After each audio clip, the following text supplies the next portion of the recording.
Matthieu chapitre 16. Les pharisiens et les sadducéens abordèrent Jésus, pour l'éprouver, lui demandèrent de leur faire voir un signe venant du ciel. Jésus leur répondit, « Le soir, vous dites, il fera beau, car le ciel est rouge, et le matin. Il y aura de l'orage aujourd'hui, car le ciel est d'un rouge sombre. Vous savez discerner l'aspect du ciel, et vous ne pouvez discerner les signes des temps. Une génération méchante et adultère demande un miracle, il ne lui sera donné d'autre miracle que celui de Jonas. » Puis il les quitta, et s'en alla. Les disciples, en passant à l'autre bord, avaient oublié de prendre des pains.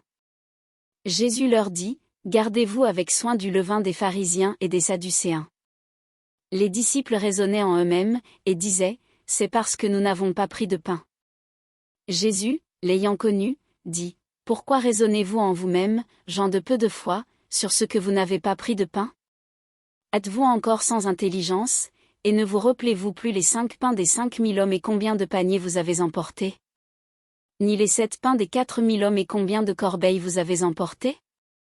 Comment ne comprenez-vous pas que ce n'est pas au sujet de pain que je vous ai parlé?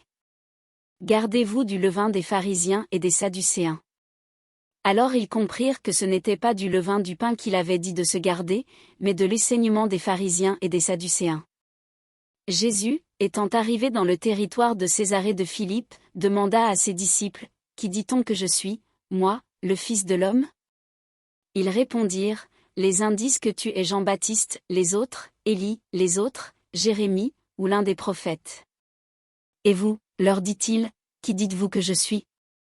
Simon-Pierre répondit, « Tu es le Christ, le Fils du Dieu vivant. » Jésus, reprenant la parole, lui dit, « Tu es heureux, Simon, fils de Jonas, car ce ne sont pas la chair et le sang qui t'ont révélé cela, mais c'est mon Père qui est dans les cieux. Et moi, je te dis que tu es Pierre, et que sur cette pierre je bâtirai mon église, et que les portes du séjour des morts ne prévaudront point contre elle. Je te donnerai les clés du royaume des cieux, ce que tu liras sur la terre sera lié dans les cieux, et ce que tu délieras sur la terre sera délié dans les cieux. » Alors il recommanda aux disciples de ne dire à personne qu'il était le Christ. Dès lors Jésus commença à faire connaître à ses disciples qu'il fallait qu'il allât à Jérusalem, qu'il souffrit beaucoup de la part des anciens, des principaux sacrificateurs et des scribes, qu'il fut mis à mort, et qu'il ressuscita le 3e jour. Pierre, l'ayant pris à part, se mit à le reprendre, et dit, « À Dieu ne plaise, Seigneur. Cela ne t'arrivera pas. » Mais Jésus, se retournant, dit à Pierre, « Arrière de moi, Satan. Tu mets en scandale, car tes pensées ne sont pas les pensées de Dieu, mais celles des hommes. » Alors Jésus dit à ses disciples, « Si quelqu'un veut venir après moi, qu'il renonce à lui-même, qu'il se charge de sa croix, et qu'il me suive. Car celui qui voudra sauver sa vie la perdra, mais celui qui la perdra à cause de moi la trouvera.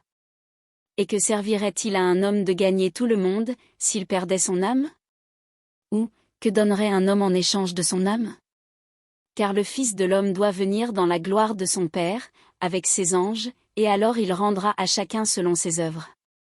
Je vous le dis en vérité, quelques-uns de ceux qui sont ici ne mourront point, qu'ils n'aient vu le Fils de l'homme venir dans son règne.